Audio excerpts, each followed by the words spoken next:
risk, take the gamble, take the first step. तो वो व्यक्ति क्या कहता है, ध्यान से सुनिएगा। वो व्यक्ति ये कहता है कि ईंटें तो हमारे घर पे भी पड़ी हैं, लेकिन उस ईंट पे जो आपने मंत्र फूंक के दिया था, अगर वो मुझे मिल जाए। विश्वास एक बहुत बड़ी चीज होती है। वो विश्वास ही है जिसकी वजह से एलोन मस्क दुनिया के सबसे क्रांतिकारी आदमी बने। वो विश्वास ही है जिसकी वजह से सचिन तेंदुलकर क्रिकेट के भगवान बने। वो विश्वास ही है जिसकी वजह से अमिताभ बच्चन सदी के महानायक बने। मैंने अक्सर अपनी जिंदगी में देखा है कि जो लोग रिस्क नहीं उठाते वो अपनी जिंदगी में कुछ बड़ा अचीव नहीं कर पाते। नेल्सन मंडेला खुद ये कहते हैं कि अगर आप अपनी जिंदगी में कुछ भी रिस्क नहीं उठाते हो तो ऐसी जिंदगी में कोई पैशन नहीं होता, जबकि आपको पता है कि आप इससे बेहतर जिंदगी जी सकते हो।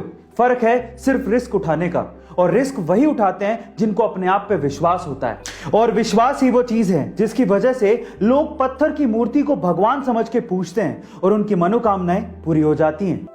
अब विश्वास आपकी जिंदगी में कैसे परिवर्तन ला सकता है, इसको एक कहानी से समझने की कोशिश करते हैं।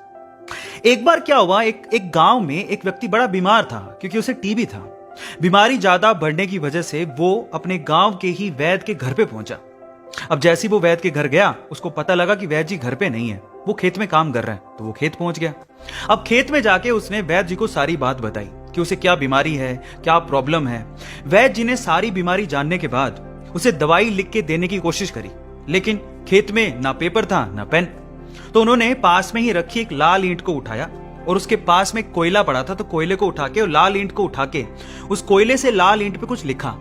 उस व्यक्ति को देते हुए कहा कि ये ले लेना और इसे रोज पानी में घोल घोल के पीना। अब प्रॉब्लम यह थी कि वो व्यक्ति अनपढ़ था, वो वैद्य जी की बात को ठीक से समझ नहीं पाया, लेकिन वो उस ईंट को लेके घर चला गया और 3 महीने बाद वापस लौट के वैद्य जी के पास आया और कहता है कि वैद्य जी, आपके द्वारा दी गई दवाई से मैं आधा तो ठीक हो चुका हूं। अगर आप मुझे वो दवाई दोबारा दे दें तो शायद मैं पूरा ठीक हो जाऊं। तो वैद्य जी ने कहा, मैंने तुम्हें दिया तो था। तो वो व्यक्ति क्या कहता है, ध्यान से सुनिएगा। वो व्यक्ति ये कहता है कि ईंटें तो हमारे घर पे भी पड़ी हैं, लेकिन उस ईंट पे जो आपने मंत्र फूंक के दिया था, अगर वो मुझे मिल जाए तो मेरा काम बन जाए। तो वैद्य जी हैरान रह गए। उन्होंने पूरी बात पूछी तो पता लगा कि वो व्यक्ति पिछले 3 महीने से उस ईंट को पानी में घोल घोल के पी रहा है, लेकिन फिर भी वैद्य जी ने उसको कुछ नहीं कहा, सच्चाई बताई नहीं। पता है क्यों? क्योंकि उसे उस इलाज में विश्वास था और वो ठीक हो रहा था। वैद्य जी ने फिर से ईंट ली और फिर से उस ईंट पे कोयले से दवाई लिख के उसे दे दी और वो बंदा पूरी तरह से ठीक हो गया।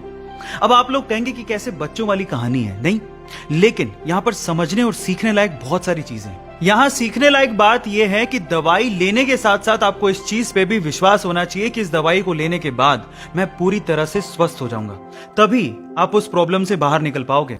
और ये चीज आपकी जिंदगी पे भी लागू होती है।